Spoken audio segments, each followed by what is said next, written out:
명절 연휴 잘 지내셨습니까? 예. 명절이 오면 만나고 싶은 사람들이 있습니다. 특별히 가족들이지요. 형제, 자매, 부모, 꼭 만나야 할 당위성이 이제 명절에 있는 듯 합니다. 대면이 되었든 비대면이 되었든 반드시 만나야 된다, 그런 마음을 갖습니다. 주일이 오면 여러분, 또 다른 가족 된 성도들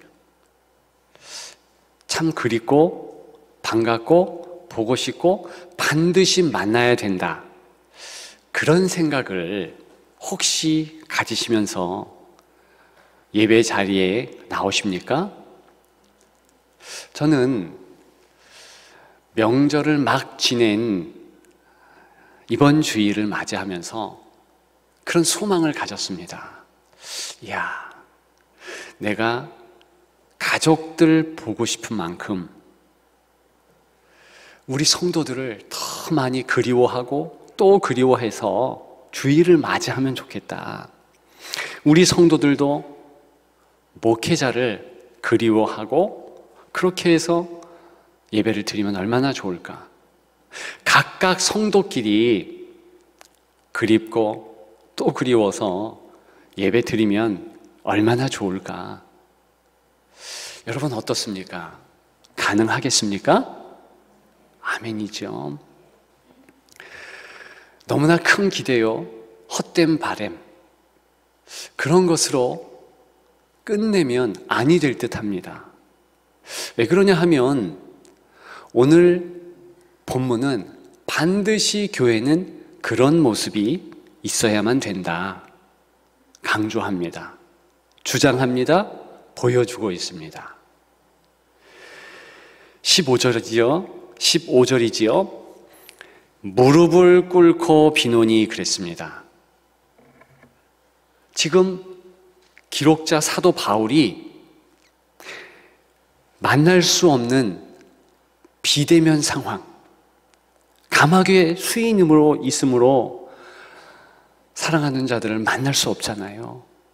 그러니까 무릎을 꿇고 빌고 있습니다. 그립고 또 그립다는 그런 모습 아니겠습니까? 이것이 성도의 모습이라는 거예요. 이렇게 해야 하는 것이 올바른 성도라는 것입니다. 오히려 육신적인 가족보다 더 가족 같은 그리움, 가족 같은 관계, 그런 친밀한 관계가 있어야 한다는 것입니다. 혹시 우리는 그저 그렇게 스치며 지나듯 만났고 예배드리고 헤어지는 그런 관계는 아닌지요. 비단 이 사도 바울의 이렇게 그리워해서 기도하는 모습 때문에 이런 말씀 드리는 것이 아닙니다. 오늘 본문의 면면이 흐르는 내용 때문에 그래요. 여러분 오늘 본문 주목해 보십시다. 15절 계속 보면 이름을 주신 아버지 앞에 그랬어요. 아버지, 한 아버지라는 뜻입니다. 14절과 연결되지요. 이러므로 내가 하늘과 땅에 있는 각 족속에게 그랬습니다. 이때 족속은 우리말에 잘못된 번역은 아니지만 정확한 뜻을 놓치게 번역된 거예요. 1차적인 이 족속이란 말은 가족입니다. 특히 아버지와 각 족속, 가족, 이 내용은 긴밀하게 연결된 거예요. 단어적으로 그렇습니다. 아버지, 파테르라는 헬라어 단어예요. 그런데 이 가족은 파트리아, 비슷하죠? 파테르라는 단어에서 파생된 단어예요. 언어적으로도 그렇지만 영적으로는 더 그렇습니다.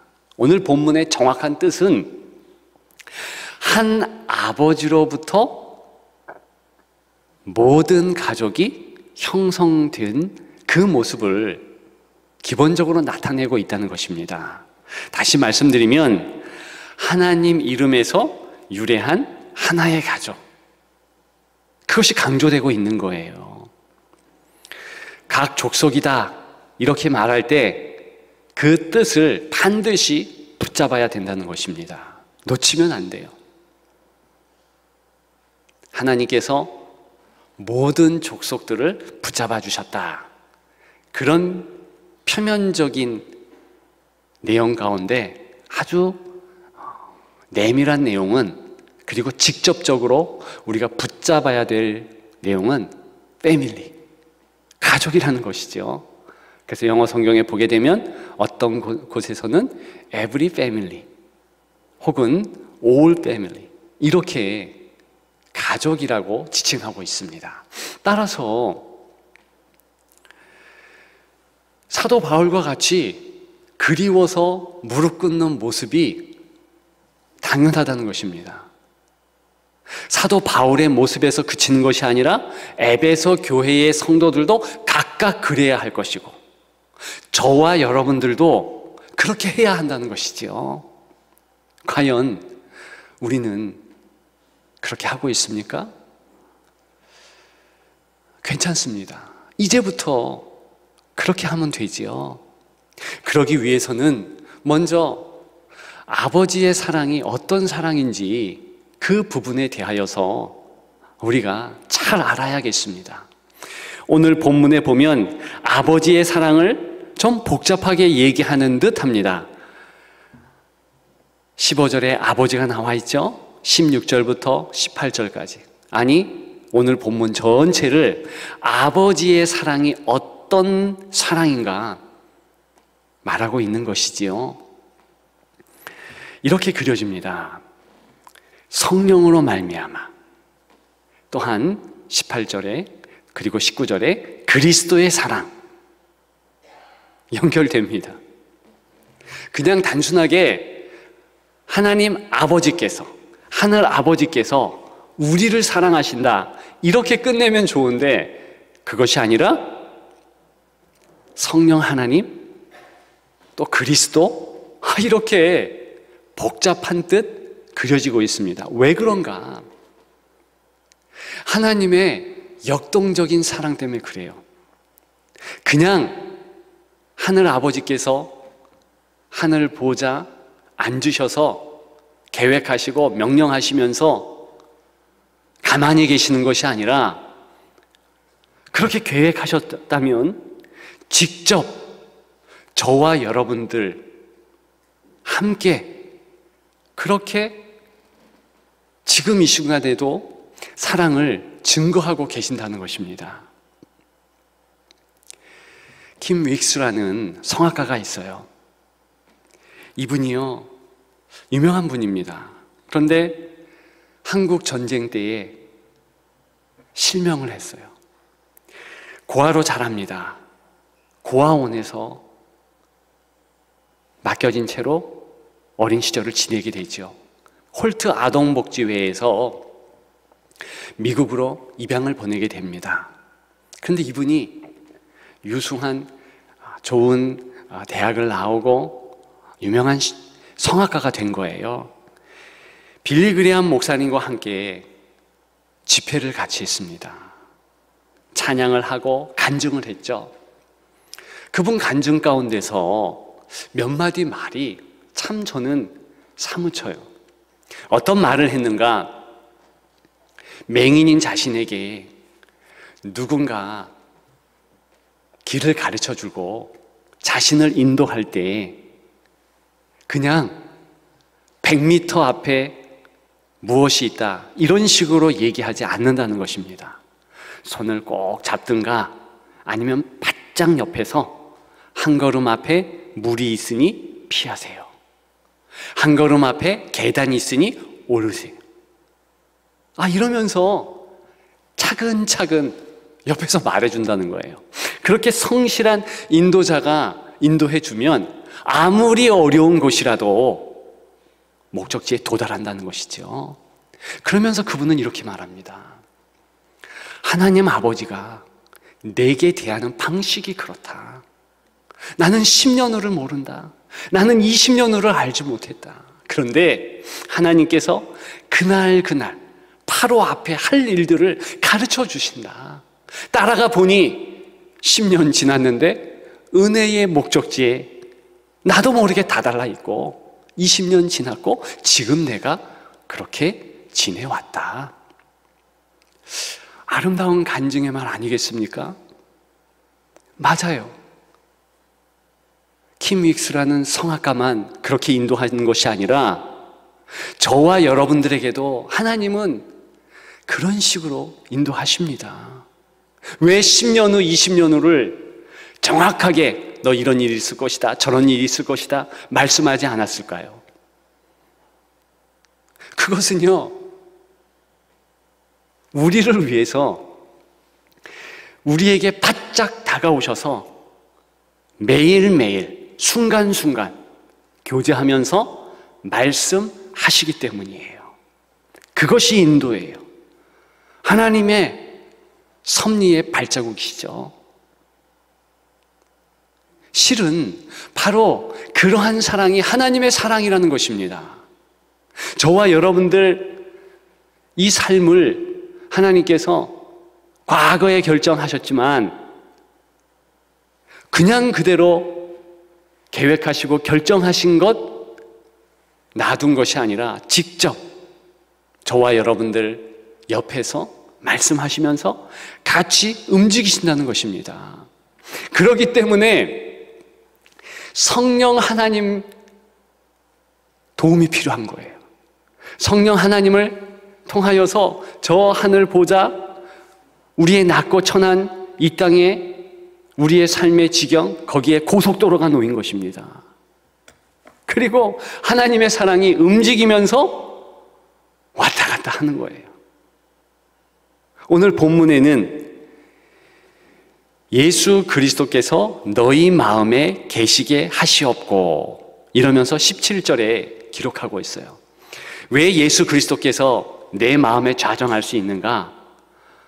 어떤 방편으로 가능한가? 16절이죠. 그의 성령으로 말미암아 성령께서 운행하시고 역사하니까 말 그대로 육신의 몸으로는 저 보호자 하늘나라 하나님 보좌 우편에 앉아 계신 예수님께서 성령 하나님을 통하여서 우리 마음에 좌정하신다는 것이죠. 이 역동적인 움직임, 그것이 하나님의 사랑의 특징이라는 것입니다. 놀라운 역동성이지요. 감격할 내용이지요. 그러면서 하나님의 사랑을 이 그리스도의 사랑으로 지금 계속 비교하며 말씀하고 있습니다. 하나님은 그리스도를 보내셨잖아요. 높은 보좌에 머물러 그곳에서 그냥 계시는 것이 아니라 직접 이 땅에 오는 모양을 취하였다는 것입니다. 그래서 오늘 본문에 보면 그 그리스도의 사랑이 어떤가? 19절입니다. 너비와 길이와 높이와 깊이가 어떠함을 깨달아. 그리스도의 사랑은 첫째 넓은 사랑이라는 거예요. 그 넓이를 보십시오. 얼마나 포용적이고 포괄적인 사랑인가. 예수님께서 이 땅에 오셨을 때 예수님 앞에 나오는 자들을 그냥 돌려보낸 적이 없습니다. 심지어는 차별받고 냉대받는 이들에게 다 내게로 오라 안아주신 거예요. 어린이들이지요. 당시 어린이들은 지금과 달라요. 지금은 나라의 보배다, 사회의 미래다 이러면서 거의 반신쯤 떠받들이죠. 그런데 그 당시에는 그러지 않았어요.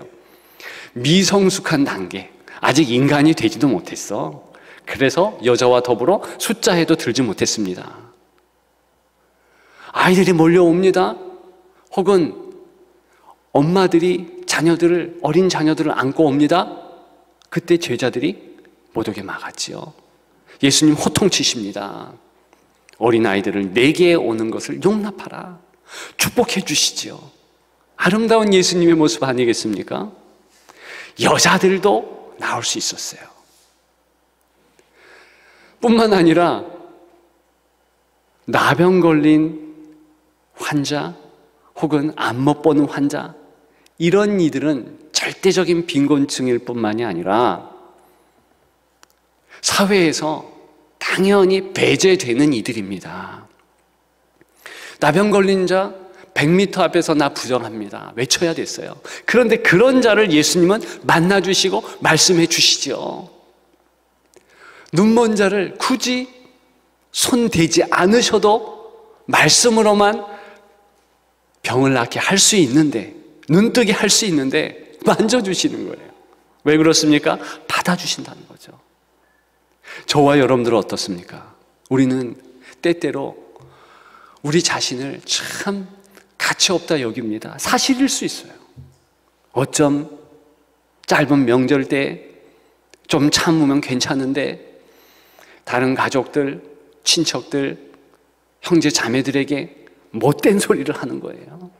도와주지 않고 섭섭한 말들이 오가면서, 그러면 나중에 마음이 무너지잖아요. 죄졌구나. 이번만 그렇습니까? 우리는 시시종종 그래요. 낙심이 됩니다. 좌절이 됩니다. 절망 가운데 있지요. 그럼에도 불구하고 하나님은 우리를 포용하시는 거예요. 안아주시는 거예요.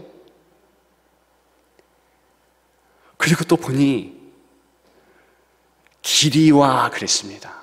긴 길이를 가지고 있는 사랑이네요. 여러분, 지속성 있는 사랑이죠.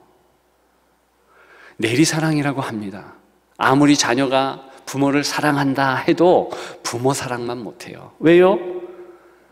부모는 자녀보다 훨씬 더 길게 사랑했잖아요. 태어나자마자, 아니 뱃속에 있을 때부터 사랑했지요. 그 길이가 어떻게 자녀가 사랑한 그 길이와 비교할 수 있겠습니까? 그래서 부모의 사랑이 큰 거예요. 오늘 말씀하는 하나님의 사랑, 예수 그리스도의 사랑은 어떻습니까? 에베소서 2장에 보니까 창세 전에 우리를 사랑하셨다 그래요. 그런데 시작도 보이지 않는데 끝은 더 보이지 않습니다. 영원의 시간이에요. 끝이 없어요. 계속 ing로 지속된다는 사랑 아니겠습니까? 그 사랑을 우리가 어떻게 이해하겠어요? 저와 여러분들도 피상적이지만, 나도 내가 하나님 사랑하는 것은 시작이 있었지만 끝까지 사랑하리라, 그렇게 결정하고 고백하는 여러분들 되시기를 주님의 이름으로 축복합니다. 거기서 끝나지 않았습니다. 높이와 그랬어요. 높이 있는 사랑이래요. 예수 그리스도의 사랑은 낮은 저와 여러분들을 높여주는 사랑이잖아요. 그래서 2장 보게 되면 예수님이 우리를 어디까지 높여주시느냐, 하늘 끝까지 높여주세요. 2장 6절에 나오죠. 하늘에 앉으셨다 그래요. 얼마나 확실하면 과거형이겠습니까? 저와 여러분들의 지위가 어떤가, 우리는요 너무나 확실하게 예수 그리스도와 더불어서 높여진 존재라는 것입니다. 우리는 감정적으로 와닿지 않을 수 있어요. 믿음이 안 갈 수 있습니다. 그러나 하나님의 약속은, 하나님의 말씀은 우리의 감정과 우리의 믿음보다 높습니다. 선포하셨어요.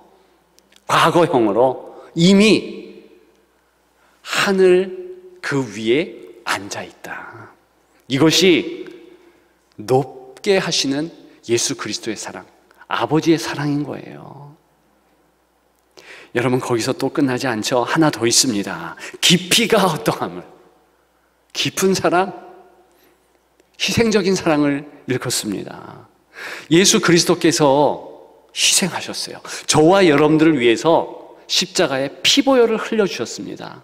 사형수만 매달릴 수 있는 그곳에 그 십자가의 엄청난 형벌을 예수님이 당하셨어요.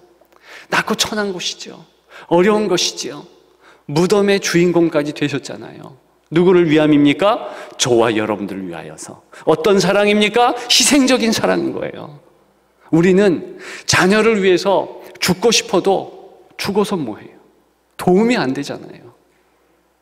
대신 죽어줄 수 없어요. 왜? 그런 능력 자체가 없는 겁니다. 오직 예수 그리스도만 대신 죽을 수 있는 거예요. 그래서 대속의 죽음이라 하지 않습니까? 희생적인 죽음이라 하지 않습니까? 그 죽음이 우리를 향한 예수님의 사랑, 우리를 향한 아버지의 사랑이에요. 여러분, 이렇게 오늘 본문 기록한 그 예수님의 사랑을 잘 보면 움직임의 사랑 아니겠어요?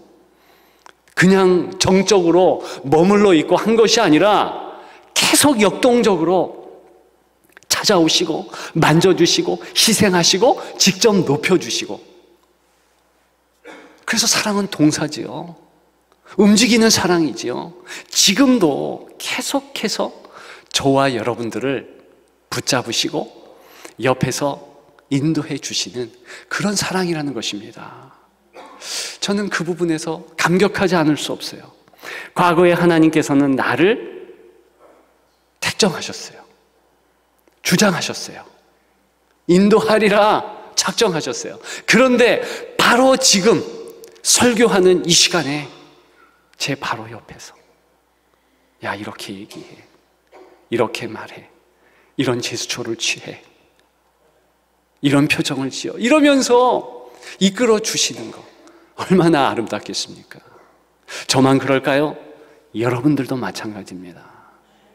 여러분들의 삶의 정황 가운데서 이 하나님의 놀라운 움직임의 사랑, 지금도 붙잡는 그 이끔의 사랑이 있다는 것입니다. 그것을 마음에 새기는 여러분들 되시기를 주님의 이름으로 축복합니다. 여러분, 우리의 사랑은 오늘 본문에는 어떻게 나타나고 있을까요? 그렇게 찾아오신 주님의 사랑, 우리는 어떤 모습으로 오늘 본문을 통해서 마음에 담을 수 있을까요? 17절입니다. 사랑 가운데서 뿌리가 박히고 터가 굳어져서 그랬습니다. 지금 마치 나무가 토양 가운데 심기어서 뿌리 내리듯이 저와 여러분들이 예수 그리스도의 사랑에 뿌리를 내렸다는 것입니다. 뿌리를 깊게 내렸습니다. 그 다음 어떻게 되는가? 마치 풍선에 공기를 잡아 넣는 것처럼 사방팔방 위아래로 이 예수 그리스도의 사랑이 퍼져간다는 거예요. 이것이 지금 성경에서 얘기하는 충만입니다. 예수 그리스도의 그 충만한 사랑이 우리에게 가득 넘치는 거예요. 여러분, 오늘 제목이 뭔지 아세요? 사랑은 움직인다. 세상 사람들은 반 우스갯소리로, 반 진심으로 사랑하는 애인에게 그런 말을 하잖아요. 똑바로 행동해. 사랑은 움직이는 거야. 잘못하면 변심할 수 있어. 이렇게 말하잖아요. 그런데 오늘 본문이 담고 있는 하나님의 사랑, 그리고 그 사랑에 뿌리를 깊게 내린 우리의 사랑, 움직이긴 움직여요. 그런데 그 모습이 전혀 다릅니다. 한 사람을 품었지요? 거기서 끝나는 것이 아니라 두 사람을 품고 세 사람을 품고 위아래로 내 상황, 내 형편 모든 부분에서 다 품고 또 품는 것, 이것이 사랑의 모습이에요. 움직이는 이 사랑이 바로 성도의 사랑이라는 것입니다. 여러분, 사도 바울은 그냥 말만 사랑한다 그렇게 하지 않았어요. 오늘 본문에 보니까 그냥 기도하는 것이 아니라 무릎 꿇고 기도하는 거예요. 마음을 다해서 위하여서 품는 거 아니겠습니까? 바로 이렇게 기도 자리로 움직이며 나아가는 것이 사랑이라는 거죠. 저와 여러분들은 어떻습니까? 기도 자리를 찾고 있나요? 내가 품고 있는 자녀를 위해서, 다른 성도를 위해서, 열방을 위해서 그렇게 기도 자리로 나아가고 있습니까? 사실은요, 기도하는 것이 제일 큰 일이에요. 우리가 할 수 있는 가장 아름답고 고상하고 귀한 것이 기도하는 것입니다. 기도의 일꾼 되기를 주님의 이름으로 축복합니다. 여러분, 그래서 우리 교회에서 열심히 선교하잖아요. 그랬더니 어떻게 일의 결과들이 나타나고 있습니까? 저 열방에 인도네시아에 선교사가 파송되는 거예요.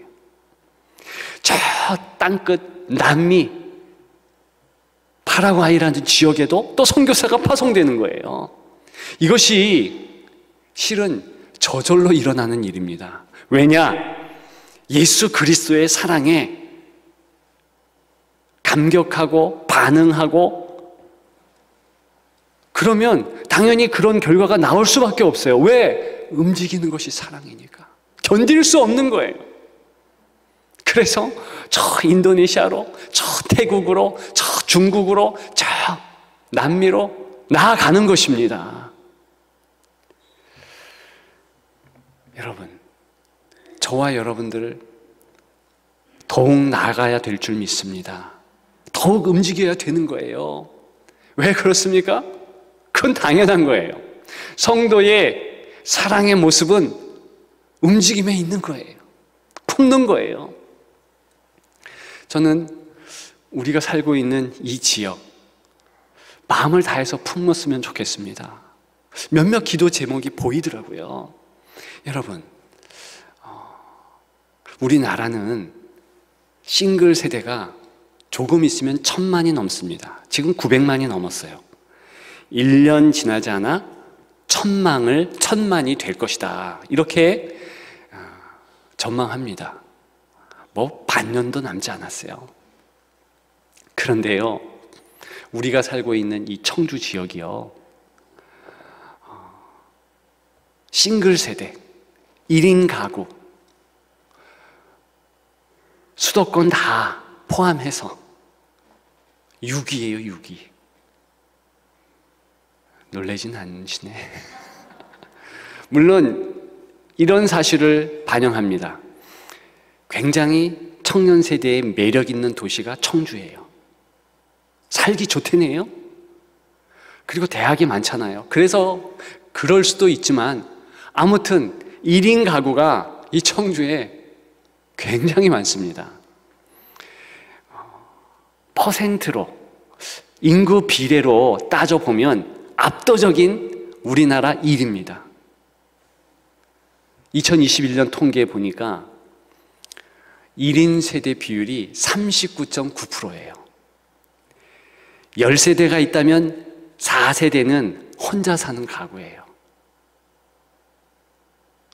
어떤 통계 보니까 49.9%라 하더라고요. 서울 33%밖에 되지 않습니다.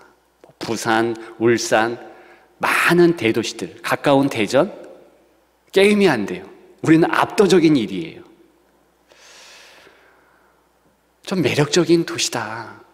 이런 평가와 더불어서 큰 기도 제목이 나타나지 않을 수 없어요. 뭐냐? 외로워요. 좀 힘듭니다. 독거노인 중에 20.8%가 기초생활수급자예요. 전체 장애인 27%가 독거노인이에요. 그래서 건강 문제가 있다는 거예요. 또 우리 청주 지역의 지역 신문들을 보게 되면 고독사 문제가 심각해요. 외롭다 보니까 이 정신적인 우울증이 참 많습니다. 가득해요. 서로 교류를 잘 안 해. 여러분 어떻게 해야 되겠습니까? 저들도 품어야죠. 그래서 보여지는 이웃 가운데 그런 분들이 있으면 우리가 예수 그리스도의 사랑으로 움직여야 되는 거예요. 찾아가야 되는 것입니다. 품고 격려해주고 살피고 기도해야 되는 거예요. 어떻게 하면 도와줄 수 있을까?